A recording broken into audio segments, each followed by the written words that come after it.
बंधु माने आजिर एही कार्यक्रम को आपण मानक स्वागत। आजिर एही कार्यक्रमटी कुंभ राशि व्यक्ति विशेष मानक पई बहुत गुरुत्वपूर्ण अटे। कारण आजिर एही वीडियो रे आमे माने जानिबा जे कुंभ राशि व्यक्ति विशेष मानक पई एप्रिल 2025 किपरि रहिबो। कुंभ राशि मासिक राशिफल उपरे आलोचना करिबा। कुंभ राशि व्यक्ति विशेष मानकर स्वास्थ्य, शिक्षा, प्रेम जीवन, वैवाहिक जीवन, भाग्य, क्यारियर एवं व्यापार वाणिज्यर स्थिति किपरि रहिबो एही एप्रिल 2025 रे से विषय रे आजिर एही वीडियो रे आमे माने विस्तार भाबरे आलोचना करिबा। नवग्रहंकर स्थिति मध्य देखिबा। नवग्रह केउ भली फल प्रदान करिबारे सक्षम हेबे। एहा सहित अशुभत्व प्रदान करुथिबा ग्रह मानक पई किछि विशेष प्रतिकार मध्य जानिबा। तो सेथिपाई आपणकर जदि कुंभ राशि होई थाए तो वीडियोटी को स्किप न करी शेष पर्यंत निश्चय देखंतु एवं वीडियोटी को लाइक करी चैनल को सब्सक्राइब करी दियंतु। कमेंट बॉक्स रे भक्ति एवं श्रद्धार सहित जय श्री जगन्नाथ निश्चय लिखंतु। तो बंधु माने आसंतु आरंभ करिबा आजिर एही कार्यक्रम को जहाकी जन्म राशि एवं चंद्र राशि उपरे आधारित अटे। तो राशि चक्रर 12 गोटी राशि मध्यरु 11 नंबर राशि हेउची कुंभ राशि एवं कुंभ राशि राष्ट्राधिपति हेउछन्ते शनि। तेबे एप्रिल मास आरंभ रे आपणक कुंडलीर द्वितीय भावरे विराजमान रहिबे सूर्य, शनि, राहु, शुक्र एवं बुध। आपणक कुंडलीर चतुर्थ भावरे विराजमान रहिबे देवगुरु बृहस्पति। पंचम भावरे विराजमान रहिबे मंगल एवं आपणकर अष्टम भावरे विराजमान रहिबे केतु। तो सर्वप्रथमे आसंतु जानि नेबा आपणकर स्वास्थ्य किपरि रहिबो एप्रिल 2025 रे। तेबे कुंडलीर प्रथम भावटी होइथाय आपणक स्वास्थ्यर भाव, इम्यूनिटी सिस्टम रो भाव। तो आपणक प्रथम भावर अधिपति हेउछन्ति शनि, जे कि आपणकर द्वितीय भावरे विराजमान अछन्ति। तो बंधु माने आपणक राशि रे जो शनि 7.5 चलीछि तो आपणकर द्वितीय चरण चालुथिला, जहाकी शनि 7.5 रो सबुठारु कष्टदायक चरण अटे। तो एही अवधि मध्यरे आपणकर आंठु गंठी जंत्रणा, back pain, joint pain, shoulder pain एवं पादरे मध्य आपण जंत्रणा अनुभव करुथिले। तेबे वर्तमान शनिकर 7.5 जेहेतु तृतीय चरणर आरंभ हो सारी तो ए सबु समस्या धीरे धीरे आपण बाहरी आसीबे, अर्थात ए सबुरे आपण सुधार देखिबा को पाइबे। एहा व्यतीत शनिकर द्वितीय चरण रे आपण अननेसेसरी ट्रैवल करुथिले। आपणको एपरी ट्रैवल करबा को पडुथिला जेउथिरे आपणको कोनोसी भी लाभ प्राप्ति हेउ नथिला एवं क्यारियर रे मध्य आपण जहा किछि करबा को चाहुथिले सेथिरे मध्य आपणको कोनोसी भी सफलता मिली पारु नथिला। तेबे वर्तमान शनि आपणकर द्वितीय भावरे अछंती, राहु मध्य आपणकर द्वितीय भावरे अछंती। तो शनि एवं राहु एकत्र हेबा कारणरु श्रापित दोषर निर्माण हेउछि, जहा कि 18 मई पर्यंत रहिबो। कारण 18 मई को राहु निजर राशि परिवर्तन करी आपणकर लग्न को आसीबे।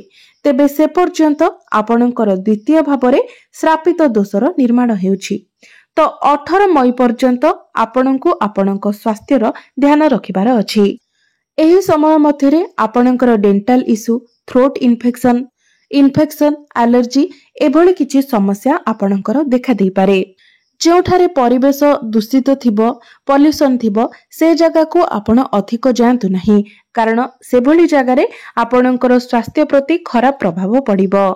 एही समय मध्यरे आपणको निजर खाद्य पानीय प्रति विशेष ध्यान रखिबार अछि। तो विशेष करी 18 मई पर्यंत आपणको ए सबुर ध्यान रखिबाको हेबो। तो एबे आसंतु जानि नेबा आपणकर शिक्षा पाई किपरि रहिबो एप्रिल 2025 टी, विद्यार्थी मानक पाई किपरि रहिबो एप्रिल मासटी। तेबे बंधु माने कुंडलीर पंचम भावटी होइथाय आपणकर शिक्षार भाव। आपणक पंचम भावर अधिपति हेउचंती बुध, जे कि आपणकर द्वितीय भावरे विराजमान अछंती एवं मंगल आपणकर पंचम भावरे विराजमान अछंती। तेबे 5 एप्रिल पर्यंत मंगल आपणकर पंचम भावरे रहिबे। तो बुध जेहेतु आपणकर द्वितीय भावरे अछंती तेणु आपणक मध्यरे बुद्धिमता रहिबो, इंटेलिजेंसी रहिबो। तेबे बुधଙ୍କ सहित द्वितीय भावरे राहु एवं शनि मध्य विराजमान अछंती। तेबे यह प्रभाव रे पाठ पढ़ा भितरे आपणकर मनरे बेले बेले कन्फ्यूजन आसीबो, कारण राहु हेउछंती मुंड विहीन ग्रह, छाया ग्रह। तो से आपणकर माइंड को डाइवर्ट कराइबे, आपणको कन्फ्यूज कराइबे। अर्थात आपण पाठ पढ़िबे, आपणक मध्यरे बुद्धिमता रहिबो, इंटेलिजेंसी रहिबो, मात्र हठात करी मध्य आपण से सब को भूली जिबे एवं आपण निजे मध्य जानि परिबे नहीं जे मु तो एते पाठ पढ़ितिले किंतु मु भूली गली केमिति। एई भली परिस्थिति आपणकर आसी पारे। तेबे सेथि पई आपण किछि प्रतिकार निश्चित भाबरे करंतु। तो प्रतिकार आमे वीडियो शेष रे जानिबा। तेबे आपणकर जदि कोनसी एग्जाम अछि एवं ताहा 14 एप्रिल परे रहुछि तो सेथिरे आपण बहुत भलो शुभ फल पाई परिबे, कारण 14 एप्रिल को सूर्य आपणकर द्वितीय भावरु बाहरी आपणकर तृतीय भावरे गोचर करिवे। सेते बेले आपणकर जदि कोनसी गवर्नमेंट रिलेटेड एग्जाम अछि तो सेथिरे आपणको बहुत अधिक शुभ फल मिलिबो। एवं आपण जदि कोनसी एडमिशन करबाको चाहुछंती, फॉर्म फिल करबाको चाहुछंती, सेथि पई एप्रिल मासटी आपणको पई सपोर्टिव रहिबो। 14 एप्रिल परे आपणको पई समय अधिक भल रहिबो। एबे आसंतु जानि नेबा आपणकर प्रेम जीवन किपरि रहिबो एप्रिल 2025। तो कुंडलीर पंचम भावटी आपणकर शिक्षार भाव हेबा सहित पंचम भावटी मध्य होइथाय आपणको प्रेम जीवनर भाव, संतानर भाव। तो आपणक पंचम भावर अधिपति बुध आपणकर द्वितीय भावरे विराजमान अछंती एवं आपणकर प्रथम भावर अधिपति शनि मध्य आपणकर द्वितीय भावरे ही विराजमान अछंती। अर्थात बुध एवं शनि दुहे एकत्र अछंती। तो बंधु माने यार प्रभाव रे एप्रिल मासरे आपणकर प्रेम जीवन बहुत भल रहिबो। आपणक मध्यरे जदि किछि जुक्ति तर्क हुए, कଳି झगड़ा हुए, राग रुषा हुए, तेबे भी आपणक मध्यरे से सब समाधान होई जिवो। यार कोनोसी भी खराब प्रभाव आपणकर प्रेम जीवन उपरे पड़िबो नाही। आपण जदि किछि भूल करंती तो से ताकू सुधारी नेबे। जदि आपण किछि राग करंती आपणकर पार्टनर आपणको मनाइबे एवं आपणकर पार्टनर जदि रागी जांती तो आपण तांको मनाइ नेबे। एभली परिस्थिति आपणक मध्यरे रहिबो। तो भलो पाइबा एप्रिल मासरे आपणकर बहुत भलो रहिबो। आपणक मध्यरे अंडरस्टैंडिंग रहिबो, फीलिंग्स रहिबो, तो सब किछि ठीक ठाक रहिबो।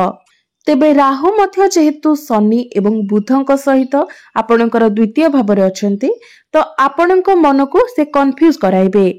बेले बेले आपणक मन को एक अजଣା भय आसीबो। तेबे ए सब को आपणको संपूर्ण भावरे अवॉइड करिवार अछि। एबे आसंतु जानिबा आपणकर वैवाहिक जीवन किपरि रहिबो एप्रिल 2025 रे।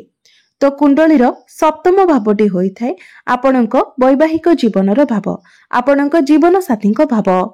तो आपणकर सप्तम भावर अधिपति हेउछंती सूर्य, जे कि आपणकर द्वितीय भावरे विराजमान अछंती। सूर्यଙ୍କ सहित शनि मध्य विराजमान अछंती। तेबे 14 एप्रिल को सूर्य आपणकर तृतीय भाव को चलन करिवे। तेनु 14 एप्रिल परे आपणकर वैवाहिक जीवन अधिक भल रहिबो। मात्र 14 एप्रिल परे आपणकर लाइफ पार्टनर टिके ट्रैवल ले अधिक समय दे पारंती।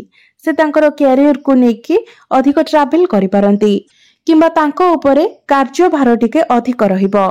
तेबे तांको उपरे जे कार्यभार रहिबो ताहा तांकर सफलतार चाबिकाठी हेबो। अर्थात एही समय से अधिक सक्सेस मध्य पाइबे। तो एही एप्रिल 14 परे आपणकर वैवाहिक जीवन बहुत भल रहिबो। एबे आसंतु जानिबा सबुठारु गुरुत्वपूर्ण विषय वस्तु आपणकर भाग्य, कैरियर एवं व्यापार वाणिज्यर स्थिति किपरि रहिबो एप्रिल 2025 रे। तो बंधु माने कुंडलीर नवम भावटी होइथाय आपणकर भाग्यर भाव। तो आपणक नवम भावर अधिपति हेउछंती शुक्र, जे कि आपणकर द्वितीय भावरे उच्चस्थ अछंती।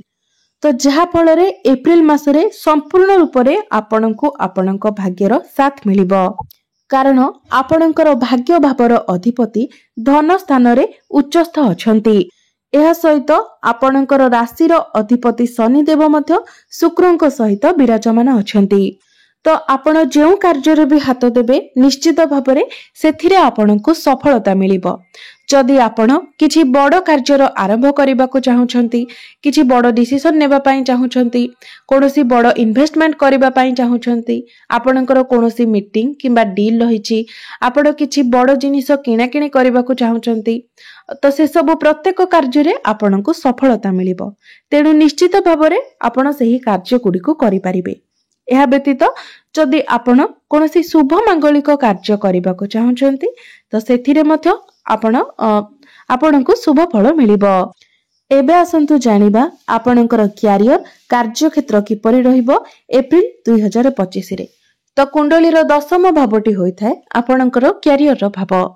तो आपणक दशम भावर अधिपति हेउछंती मंगल, जे कि आपणकर पंचम भाव रे विराजमान अछंती। मात्र 5 एप्रिल को मंगल आपणकर षष्ठ भाव को चलन करिवे एवं षष्ठ भाव रे रही आपणकर द्वादश भाव को देखिबे, जहा फल रे आपण निजर काम कार्य को नेकी दूर यात्रा करि पारंती। आपण एही समय विदेश यात्रा मध्य करि पारंती। तेबे एही समय आपण निजर शत्रु मानक ठारू टिके दूर रे रहिबा पई चेष्टा करंतु एवं पॉलिटिक्स चक्कर ठारू मध्य आपण दूरे रहंतु। एप्रिल मासरे आपण निजर कार्य क्षेत्र रे एनर्जेटिक रहिबे, नुआ नुआ जिनिस शिखिबा को आपणकर आग्रह आसीबो। तेबे षष्ठ भाव रे मंगलंकर गोचर करिबा फल रे मंगलंकर दृष्टि आपणकर प्रथम भाव उपरे रहिबो, तो आपणक मध्य रे क्रोध स्वभाव देखा देबो। तेणु आपण निजर कार्य क्षेत्र रे क्रोध को निज ठारू दूरे रखंतु। आपणक मध्य को जेपरि एग्रेशन न आसे सेथि प्रति ध्यान रखंतु। आपणको जेउ भी प्रेजेंटेशन दबार अछि ताको खूब नम्र एवं शांत भाव रे दियंतु। जेते पारिबे आपण शांत एवं नम्र रहिबाको चेष्टा करंतु। 14 एप्रिल परे आपणकर काम कार्य अधिक भल रहिबो। आपणकर क्यारियर रे आपण आहुरी अधिक इंप्रूव करिवे। तेबे मंगल जेहेतु षष्ठ भाव रे अछंती, तो आपणकर शत्रु संख्या टिके वृद्धि पाई पारे। आपणक विरुद्ध रे किछि पॉलिटिक्स होई पारे एवं आपणकर आर्गुमेंट्स मध्य होई पारे। तो ए सब ठारू आपण जेते दूरे रहिबे आपणक पई भल रहिबो। एहा व्यतीत जो व्यक्ति मानक निकटरे कोनोसी चाकरी बाकरी नाही, आपण चाकरी पई प्रिपेयर हेउछंती, बहुत चेष्टा करूछंती, तो 14 एप्रिल परे आपणको चाकरी मिलिबार बहुत अधिक संभावना रहुछि।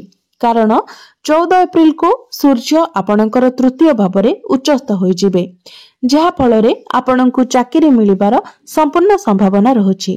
तेणु चाकरी पई आपण निजर चेष्टा जारी रखंतु। व्यापार वाणिज्यर कथा हेबा जदि, तो एप्रिल मासरे आपणकर बिजनेस बहुत भल रहिबो। कारण व्यापार वाणिज्यर कारक ग्रह बुध आपणकर द्वितीय भाव रे धन स्थान रे विराजमान अछंती। एहा सहित देवगुरु बृहस्पति मध्य केंद्र रे विराजमान अछंती एवं दशम भाव को देखुछंती, जहा फल रे आपणकर बिजनेस रे बहुत भल ग्रोथ हेबो। आपणकर इनकम बढ़िबो, बिजनेस रे आपणको भल लाभ प्राप्ति हेबो, आपणकर बैंक बैलेंस बढ़िबो। तो एबे आसंतु जानि नेबा किछि प्रतिकार विषय रे, जे प्रतिकार गुडिक करिबा द्वारा आपणकर जहा सब अशुभत्व रहुछि से सब खंडन होई आपणको अधिक शुभत्व प्राप्ति हेबो। तो बंधु माने आपणको मंगलंकर बीज मंत्र प्रत्येक दिन 108 थर जप करिवार अछि। जेहेतु मंगल आपणकर दुर्बल स्थिति रे रहिबे, तो मंगलंकर प्रतिकार स्वरूप आपण प्रत्येक दिन मंगलंकर बीज मंत्र 108 थर जप करंतु। प्रत्येक दिन हनुमान चालीसा मध्य आपण पाठ करंतु। एहा सहित प्रत्येक दिन आपण बुधंकर बीज मंत्र मध्य 108 थर जप करंतु। एवं जे पर्यंत आपणकर शनि 7.5 रहुछि, तो से पर्यंत आपण प्रत्येक दिन शनिकर बीज मंत्र मध्य 108 थर जप करंतु। निश्चित भावरे आपणको शनिकर दुष्प्रभाव किछिटा कम होई जिवो एवं शनिदेवंकर कृपा दृष्टि मध्य आपणको प्राप्ति हेबो। तो बंधु माने आपणकर जीवन मंगलमय हेउ, एहा ही ईश्वरଙ୍କ निकटरे मोर प्रार्थना। धन्यवाद।